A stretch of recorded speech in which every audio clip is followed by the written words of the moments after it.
Hello everybody, so today I have a really exciting episode for you on the Design Your Legacy podcast because I'm joined by Ollie, our first guest in a little while, and I met Ollie, 2 weeks ago? Mm-hmm. Because I stalked him at his yoga studio. Pretty accurate. Yeah, and I find his story and journey really inspiring, and that is what I want to bring to you on the Design Your Legacy podcast is inspiring stories and journeys so that hopefully you can be in some way encouraged to live a life beyond your wildest dreams and live your best life and happiest life. And I believe that sometimes we have to kind of go through some shit in order to get to this certain point where we're ready to kind of go for it and take another step towards happiness. So, for those of you who don't know me, I'm Roseanna. I'm the host of the Design Your Legacy podcast, and this is my guest, Ollie. Thank you for having me. No, it's my pleasure. I'm really excited. Me too. So a friend told me about Ollie because I'm not going to spoil your intro, but she kind of introduced me to his Instagram page, and then I kind of stalked him and turned up at one of his yoga classes, and then reached out to him and asked him to come on the podcast. So yeah, would you like to intro yourself? Yeah, so I'm Ollie, and as you said, you met me at a yoga class where I was teaching, and it's something that I've done now for 2 years. I got my teacher training qualification over lockdown, which was something that I was super happy about, and it gave me some time in lockdown I had some time to do it, and something that I wanted to do to try and give back to other people. I initially started yoga a few years ago. Maybe we'll get into why I started yoga a few years ago. And it's helped me loads. It's helped me so much. And to try and help other people through movement and through breath, it's something that I want to try and do more and more of. Yeah. So I do yoga, and I also run a juice and smoothie bar, another real passion of mine.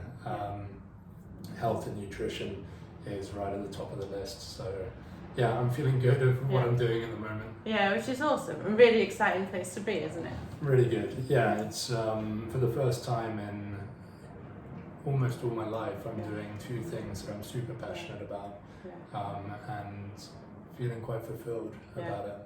Which is incredible, because I think so many people go through life trying to be fulfilled, and that's why I want to share stories and my journey and other people's journeys, because we try so hard to live a fulfilled life, and I think along the way our judgment can be clouded a bit and of what a fulfilled life looks like.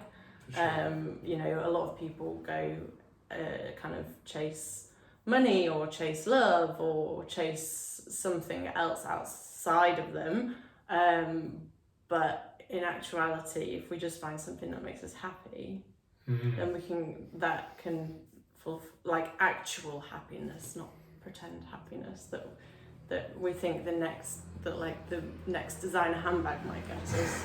That might not be, designer handbags might not be your thing, they're my thing. Yeah, no, and everyone's got a thing, and everyone is, I think, passionate about something. Everyone has hobbies that they like doing.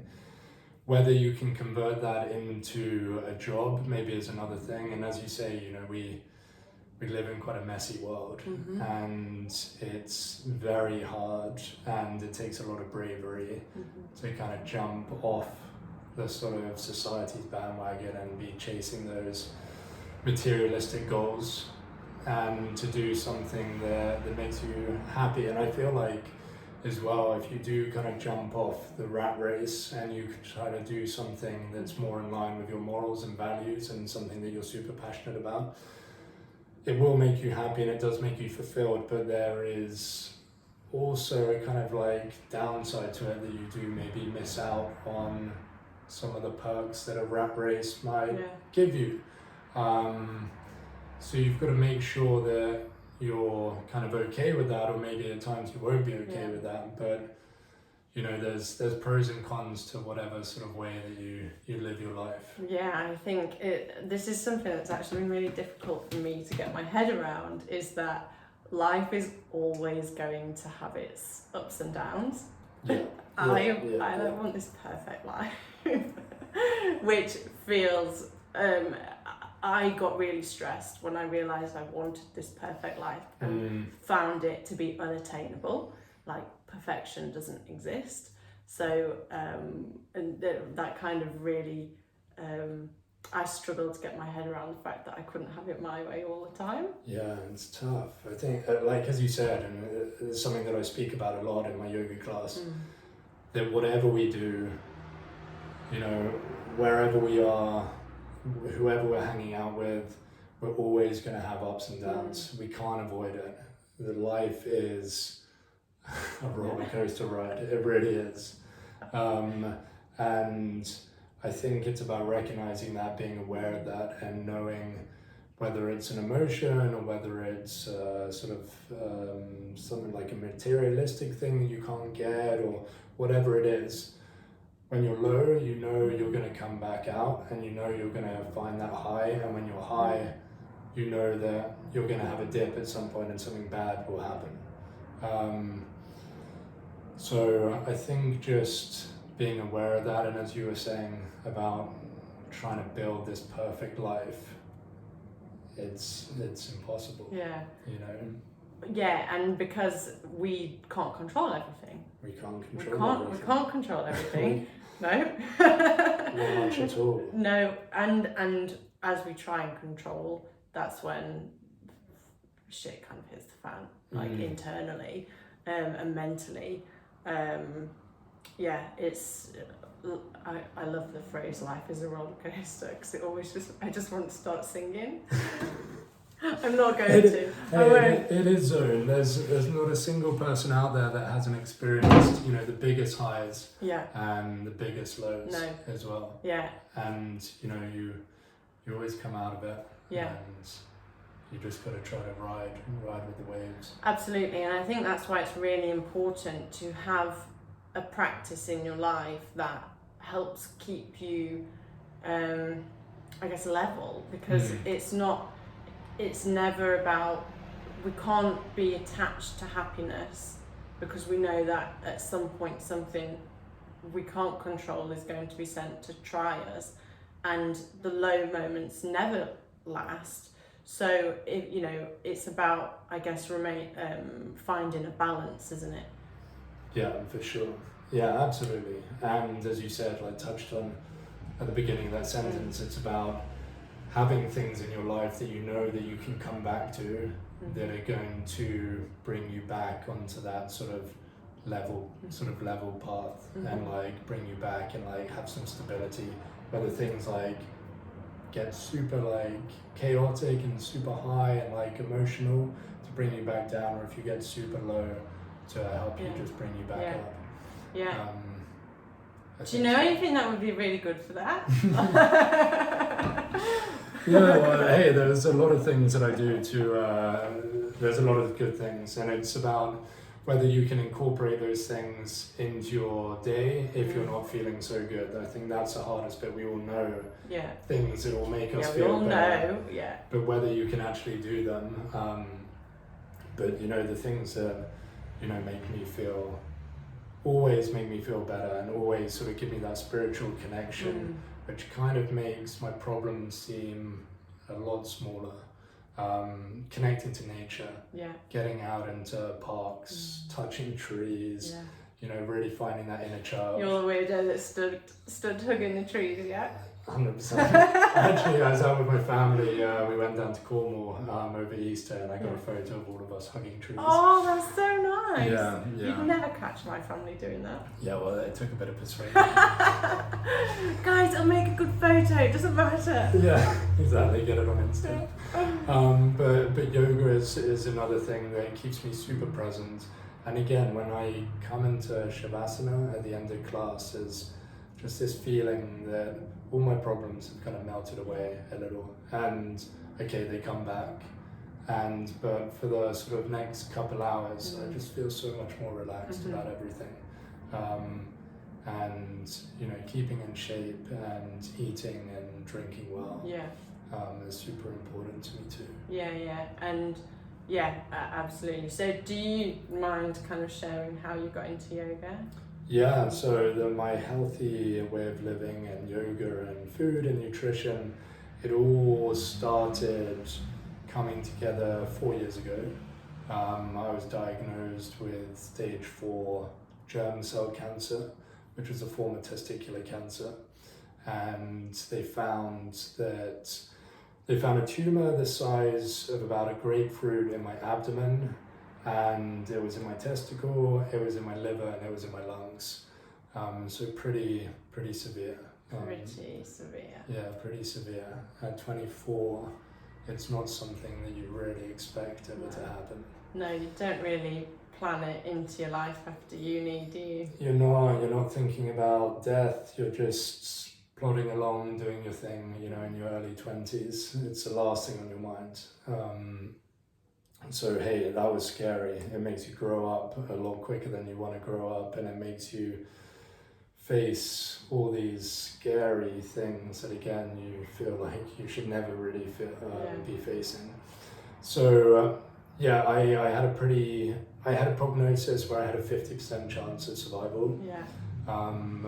Within 3 days of my diagnosis, I was on chemotherapy, and I went through a really severe and intense chemotherapy regime, where I was hooked on to chemotherapy for 5 days, I think, straight. So I was just the whole thing for 5 days. Like, even if I went to the loo, it was still running through me. I slept with it. So yeah, it was, and then I had 2 weeks off, and then again went back into hospital and had another 5 days. And I think I had 4 or 5 rounds of that. So it's pretty crazy. And then I had a couple surgeries too. And you're here 4 years, 4 years on? 5 years on. Sort of 4 years since it was about a year's. Year's journey. A year's journey. I'm here, and I don't know, you still obviously have a lot of fear around the illness coming back. But recently I've had a like prolonged period of like good blood tests now, and more like as each month goes by, I'm getting more confident, which is great. I think that's the thing with cancer; it strips you of all your confidence. Physically and putting yourself out there and emotionally, and trying to win back some of that confidence. It takes a lot of time. But I feel But so how are you kind of rebuilding that confidence? Like how, because that is really difficult to do when, your whole life falls apart, and at such a young bloody age, like how have you found like trying to rebuild your confidence and your life, I guess? I think firstly, I try to build it through physically becoming fitter and in better shape. For me, I find that if I'm looking good, or feel like I'm physically fit and I'm going to the gym and I'm doing yoga and I feel like my cardiovascular health is good, that gives me confidence. And then it's about, which is, it's difficult, but I've been trying to put myself out there more and more. And that's hard, but every time you put yourself out there, it's super scary, but you feel like every time you do that, whether it's meeting someone new or going for an interview or trying something that you've never tried before, each time you do it, you win back a bit more confidence. You gain more confidence. It's like another string to your bow, something that you think something that you know now that you can do. And next time you go to do it, it's not so scary, not so difficult. And so kind of what came into my mind then is it's the same actually with yoga. So for me, yoga has helped me build my strength up after my treatment, and I notice in every class now that I can do some of the things I could do before, and it kind of just keep practicing, keep pushing myself a little bit more, and you kind of see little improvements, and then that gives you the confidence to do more and more. And I think that's like, I mean, for me, yoga kind of fits like a whole, like it's just great on so many levels, but that has really helped me to kind of measure how I'm rebuilding. Yeah, for sure. And it's all of these things, especially when you're going down the holistic kind of field, they take time to build up. And it's with consistency, and you just gotta keep putting in the hard work, I think. And that's super scary, and that's like difficult, but keep showing up, keep putting in the hard work. And you know, slowly but surely, like it's taken quite a bit of time to get to this position where I feel pretty happy with myself and pretty content. But yeah, it takes a bit of time. It does. I just can't, I mean, so what made you decide to go down the yoga route and the holistic route? Because I think when it's not a route everybody decides to go down with facing something so scary. And I mean, I think some of my family, so I use meditation a lot, and I was doing yoga, and I kind of radically changed my diet on my own treatment, and I think my family humoured me. I'll do that. And whatever gets the three, you know. So what, and you know, I mean, my family are like a lot of them are NHS and kind of very traditional, so kind of health wise, but I was really open to trying new things, which obviously you were as well. I think for anyone suffering from cancer or gets a bad illness and you know the outlook isn't great, you do whatever you can to try and take back some control, and obviously you're doing those things as well to enhance your survival chances.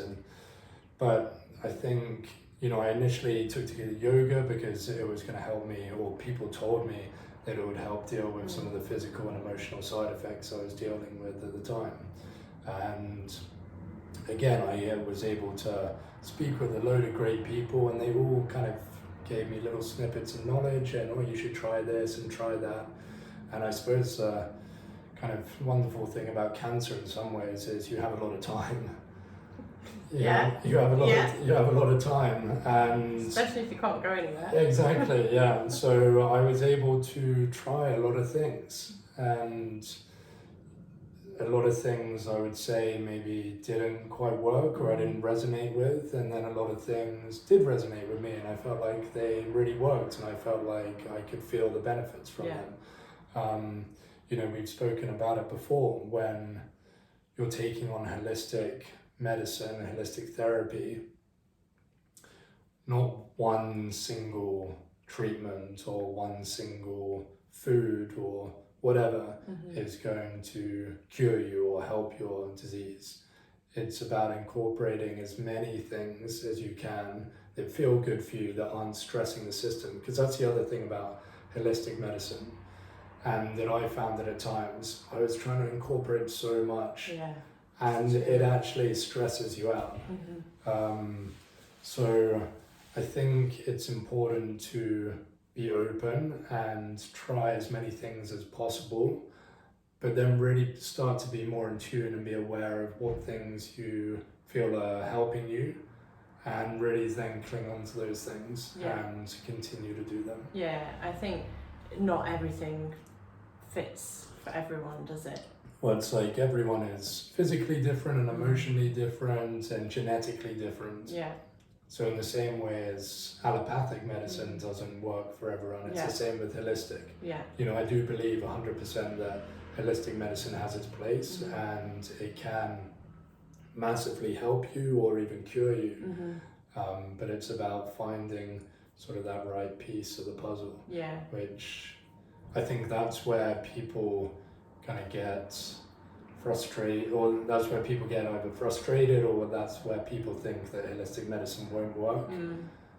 I think it definitely can work, but it's just about finding the right form of medicine for you. Yeah, I agree, and I think that with any medicine, it's you have to believe in it before it's going to work for you. If I didn't believe that chemo was going to work for me, it wouldn't have worked for me. No. You know, it's because I know some people go in and they absolutely. Well, I hated chemo, and I was very vocal about it. I saw my nurse last Tuesday and she said, I've not been to the chemo ward since you've not been there. Because I think she was worried that she'd have to sit and pin me down.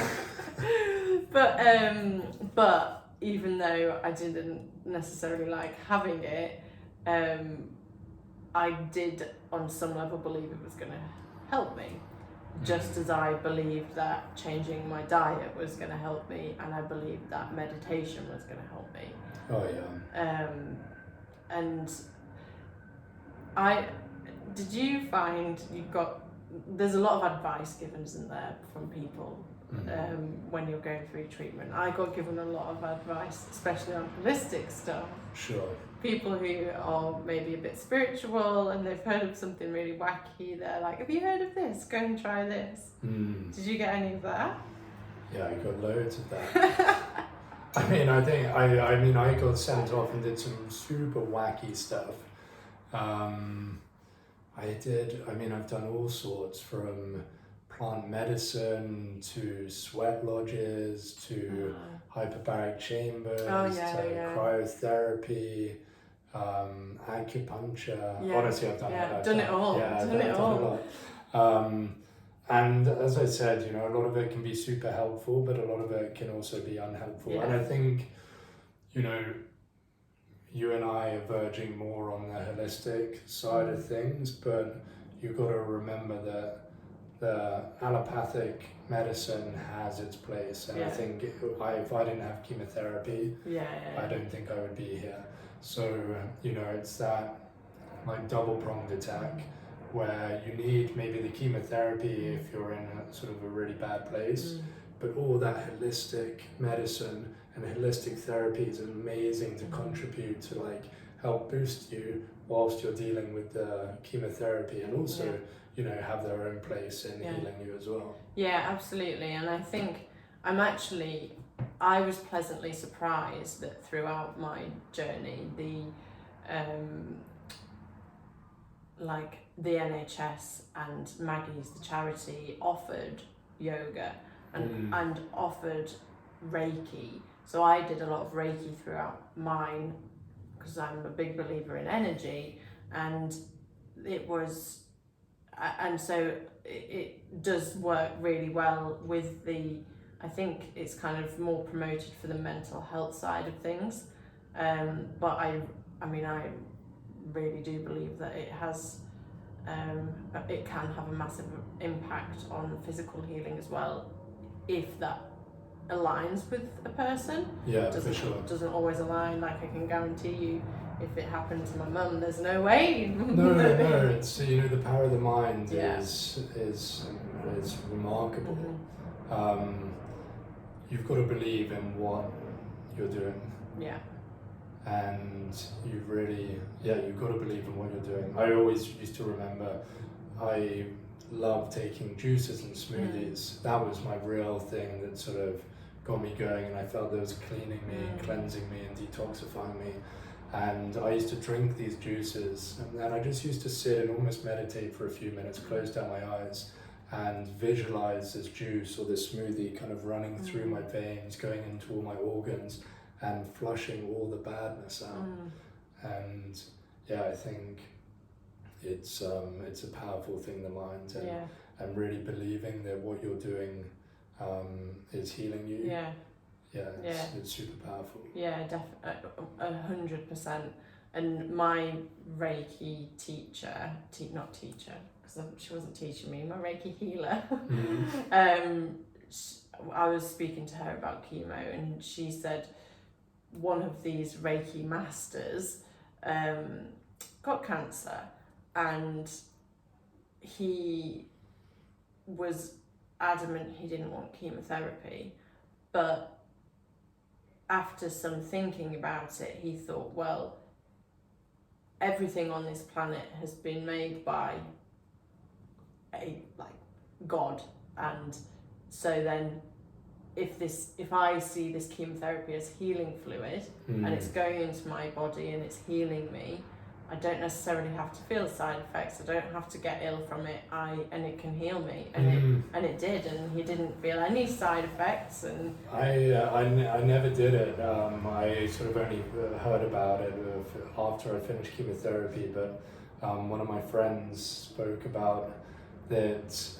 Her friend used to, when she had chemotherapy, used to sort of have these little like bags that they put around the chemotherapy with heart signs and medicine and things like that. So when you looked at it, you didn't sort of see this orange toxic, nasty stuff going through you, but you saw this, like when you looked up, you saw this bag saying love or medicine. Oh, that sounds so nice. Yeah, so I think it's the same, just trying to change your opinion. Of these things. Make it that bit more positive. Yeah. I had this grand vision that I was going to be the most glamorous chick on the chemo wards, right? And so I bought this, I bought like some really beautiful dresses. I was like, I'm going to wear these to chemo. Wow. I was like, I'm going to cheer myself up. I'm going to wear these to chemo, every day, full face of makeup. I'm going to, it didn't happen. No. Not a chance. Not a chance. Trackies and I just couldn't do it, but I had this idea of I just want to make the experience more positive, and if I can make it more positive for myself, I can also then make it more positive for people around me.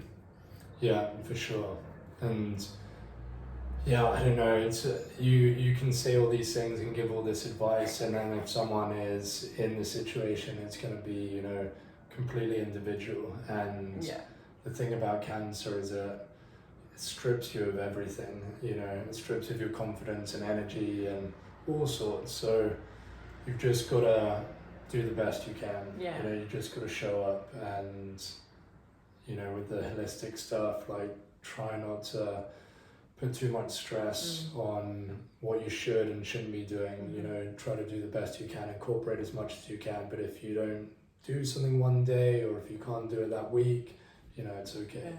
Absolutely, because the second we judge ourselves for doing something wrong, and the second we make ourselves wrong for not doing something, it makes a situation 10 times worse. 100%. It is like beating ourselves up as humans is one of our biggest downfalls. Is we are so hard on ourselves. We are. We're so hard on ourselves. So cancer strips us of everything. It strips, as you said, your life literally falls apart. Life will never, ever be the same again. So what do you do? Well, I think with any form of hardship or trauma, cancer, illness,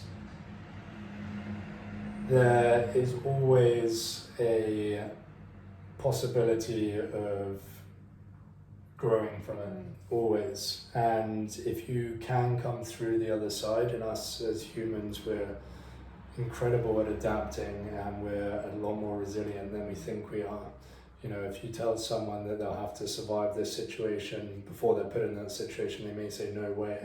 But actually, when you get put in that situation as humans, we're pretty amazing with what we can do.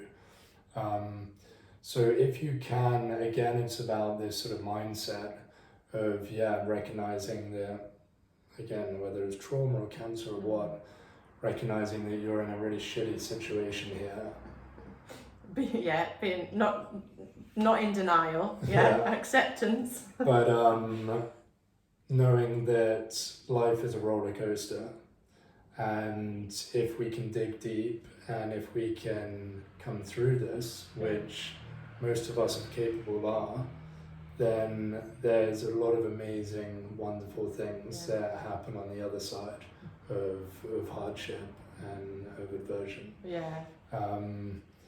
And you know, we wouldn't be sitting here right now if we weren't both sick.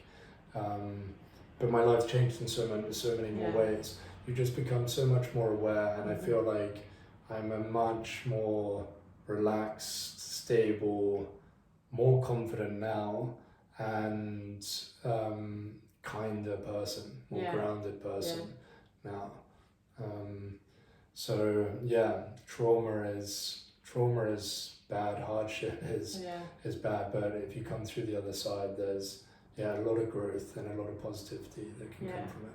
Yeah, definitely. And so would you say that you were grateful for the experience?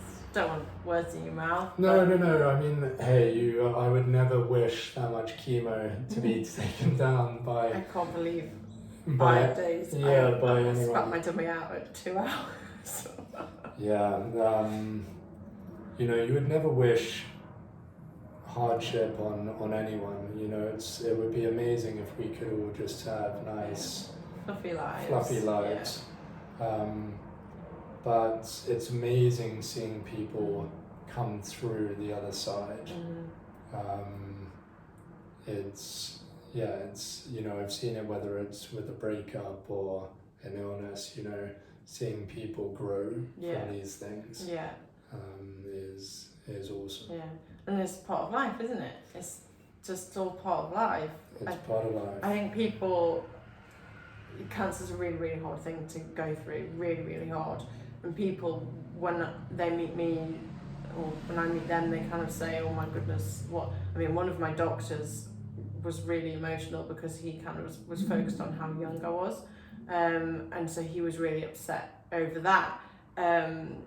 But I think it's all relative, the adversities and the problems that we face in life, because everybody goes through shit, and cancer is really, really awful to go through, and there are obviously lots of different kind of journeys and severities and all of this, but we all go through, we all have some form of trauma, we all have some kind of hardship that we've been through, and if we can see it as a opportunity for growth as a human, as like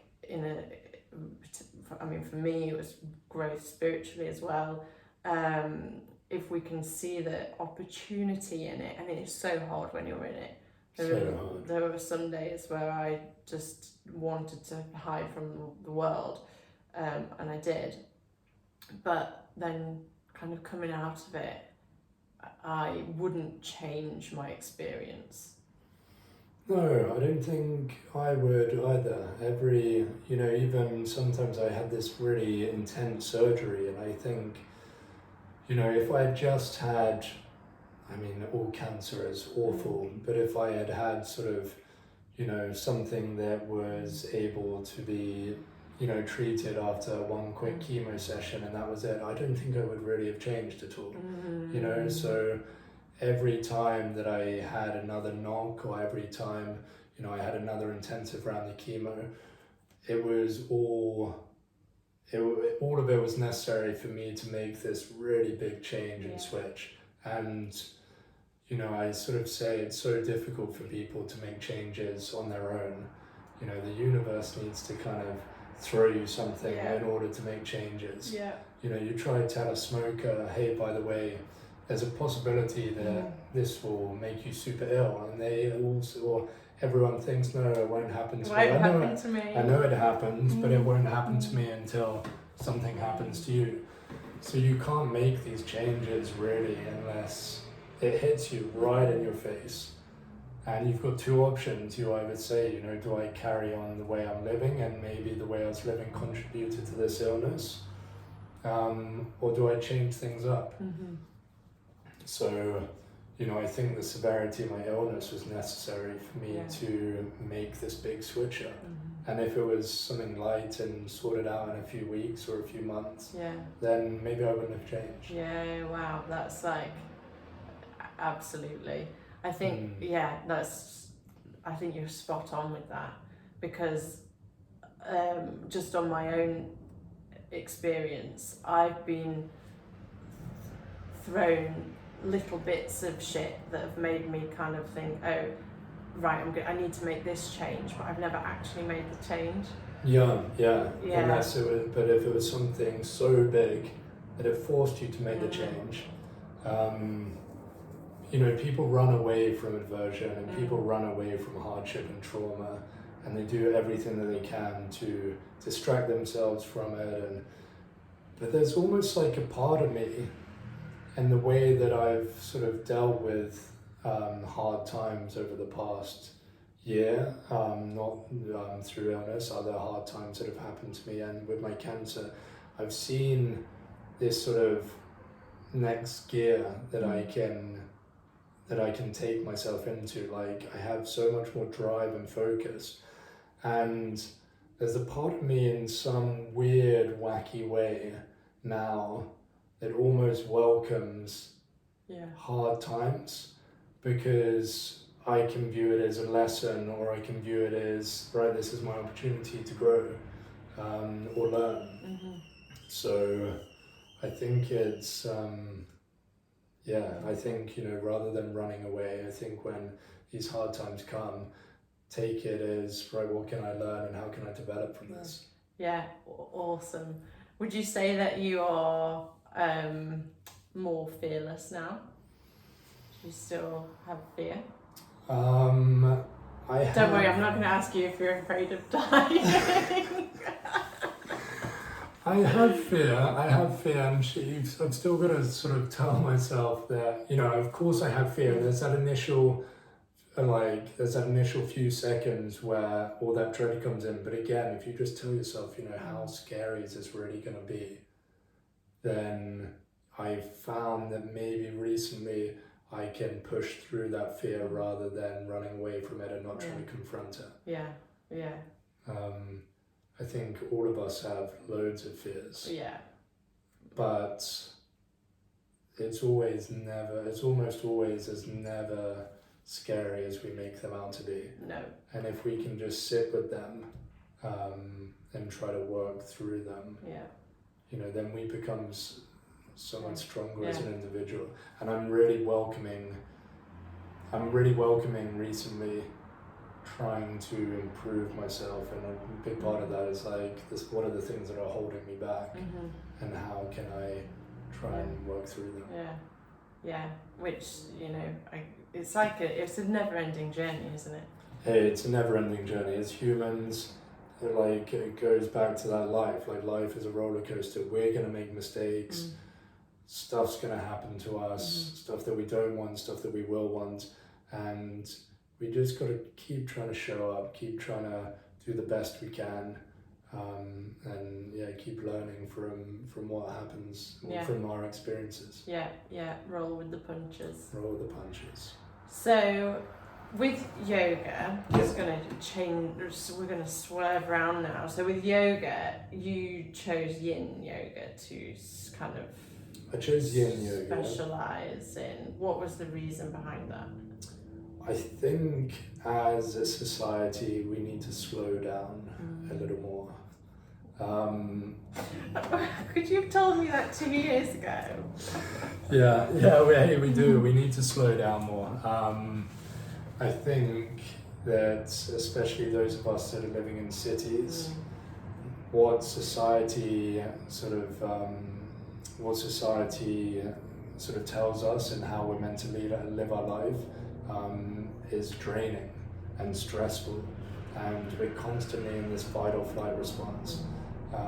And I even found that when I was going to sort of strong vinyasa flows or ashtanga or power flows, it almost kept me in that fight or flight response. It was stressing me out, and I still practice them, but I moved more towards yin yoga because I felt that there was just this necessity for us to slow down. Mm-hmm.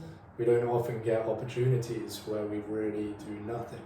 We think we may be doing nothing, but there's still distractions, whether that's reading a book or watching TV or even sitting down and talking with friends over a coffee or a drink.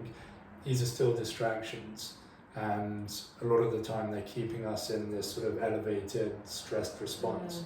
So I wanted to teach a slower form of yoga, one that helps us to connect with our bodies more, connect with our minds more, and allow people, or try to teach people, that resting isn't bad, and this yin energy or yin yoga is necessary for the yang energy or yang yoga, the power flows.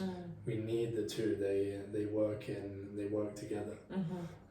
So that's kind of why I started to move into the yin route. Yeah, I mean, I love yin yoga.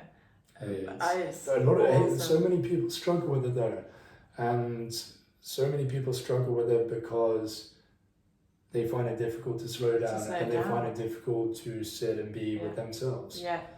A year ago, I only did my first yin yoga class a year ago. I cried throughout the whole thing. Yeah. It just and at this point I hadn't been diagnosed yet, but so I was already releasing so much emotion just from going to yin yoga. I went to a meditation retreat run by a Buddhist community in the middle of Scotland a few years ago. It was absolutely incredible. But I remember, and I don't know the type of yoga, it has some name beginning with I. It was very, very slow, and they wanted me to do that, and I said, no, I'm going for a run instead. I couldn't do it. I was so frustrated. I had so much like tension in me. I need like this energy that needed to come out. So if I'd have stuck with it, it would have, because yoga is great for releasing energy and helping energy move around our body. I found, but yeah, I couldn't do it. I really couldn't do it. No, a lot of people that I speak with can't do, or of course they can. They say they don't want to do yin yoga because it's too slow, and we're in this mindset and we're in this way of living as a society that everything has to be a million miles per hour, and that's with our work, and that's with the sort of nights out, and that's with our forms of exercise. We have to completely batter ourselves to feel like we're doing good. And I sort of come back to yin and yang work together. Sure, working hard and working in stressful situations or doing heavy, intense forms of exercise are great, but we need the rest, and we need the nurture, and we need the sleep to be able to perform the way that we want to perform. And yin yoga is really wonderful at helping to, as you say, sort of releasing energy. I don't know whether this is sort of a bit too wacky, but I heard from one of my teachers, she spoke about how in the same way as we consume food and they get stored in our body, when we have emotions and we don't sort of let them go, they get stored in our meridians and our channels and organs in the same way as food does. So we need to move our body, and the yin yoga is amazing at helping to stimulate meridians and stimulate those emotions. So it's, I don't know, I think so. I think, our emotions, if we don't let them out, they get stored and they can make us ill. Absolutely.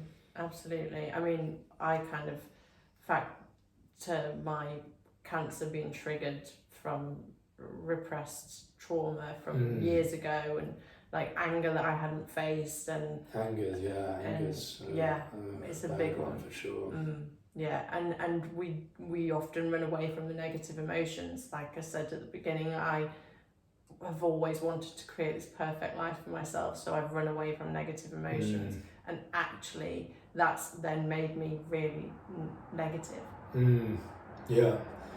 It does. I think I've been sort of playing around with it a little bit recently, of when that wave of emotion comes through that we associate negatively, which isn't negatively, it's part of us and who we are.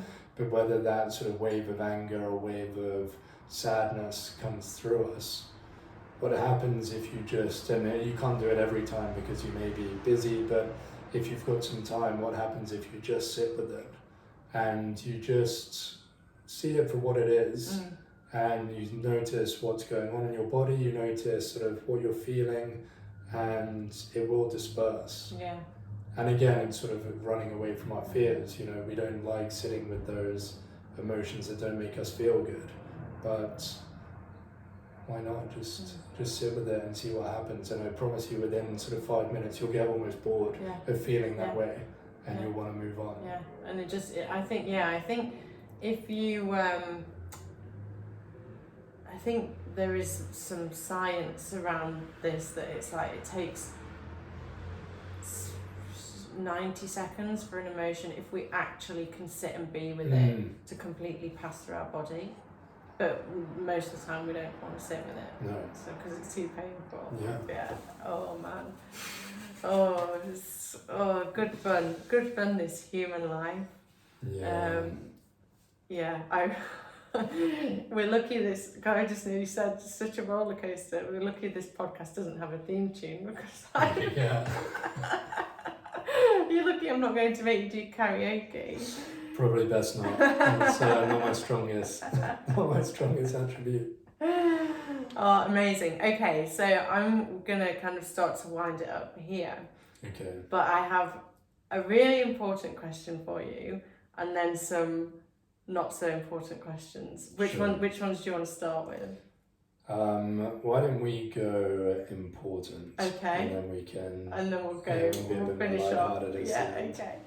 Okay. So, if you can leave one message behind to the whole of the world, to every human on this planet, and this message is your legacy, what would that be?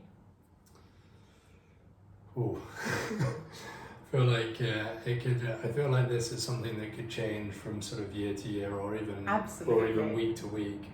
I feel like it's important. If I was to leave one legacy, it would be to say that you have two lives, and the second life is when you realize that you only have one life.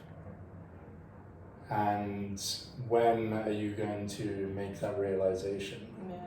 Because we don't have that long. Mm-hmm. We're here only once. So when you recognize that we do only have one life, you can make a switch in how you go about your life. Yeah. And I think I would tell people, it sounds sort of cliche, but make the most of it, just be kind. Yeah. Try to have an impact on your little corner of the world. Mm-hmm. Try to spread as much sort of happiness and good memories to your little circle. And I think the best way that you can do that, and the best way that you can do that is recognizing that we have one life. Yeah, one life. Or what are you going to do with it? I think so. I love it. Okay, so what's your favourite yoga pose?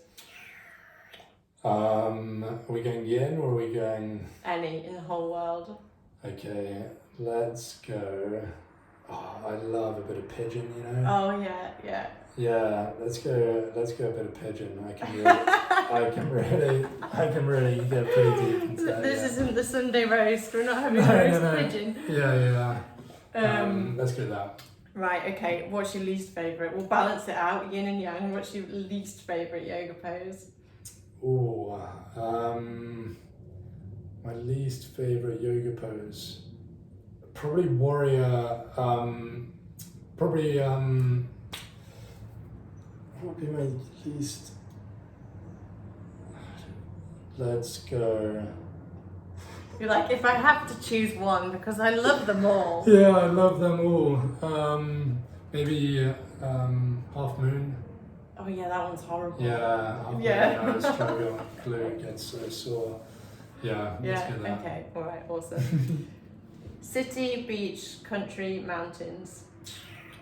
Beach. Beach, yeah? Yeah. Yeah, but you live in the middle of a city. Yeah, exactly. I haven't completely sorted everything out. Give it a couple more years. What's your favourite season? Summer. Summer. Yeah, I need the warmth. Who inspires you? Who inspires me?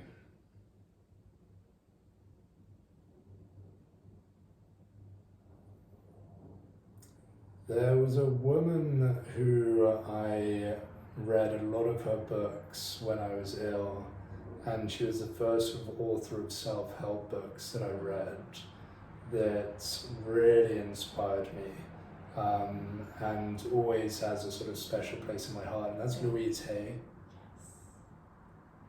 Amazing. Yeah, I always remember that's the first sort of self-help book that I read. Yeah. And yeah, that was sort of, her words will kind of stay with me always. Wow. Okay, so what's your favourite self-help book? Ooh,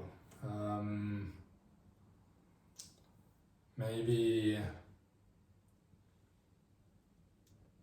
I can't remember the name of the author, but it's How to Be Happy. Okay. And I'll have to, maybe we can leave it on the link below.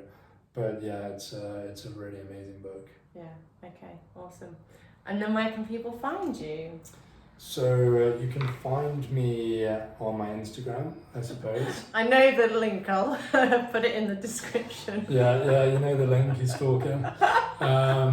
Hey, there are worse stalkers to have. True. It's a good one. Yeah, you can find me on Instagram, it's Oliver James Yoga, and you can see everything that I'm up to there. Awesome. Amazing. Thank you so much. Hey, thanks so much for having me. Thank you. Yeah, appreciate it. This has been amazing. That's really awesome. cool. Hey, thanks so much, Roseanna. No, Thanks cool. for having me. So thank you very much for watching or listening, whatever you're doing. And I will link all of Ollie's stuff, Instagram, and where you can find him and his classes in the description and the show notes. His classes are in Chelsea, so if you live in Yorkshire, it might be a bit of a far. They're very good though. They are very good. I can vouch for his classes. So thank you very much for listening. If you found this helpful, then please do share it with a friend. You never know who you could help by passing this on. So I'll leave you with that. Lots of love. Ciao.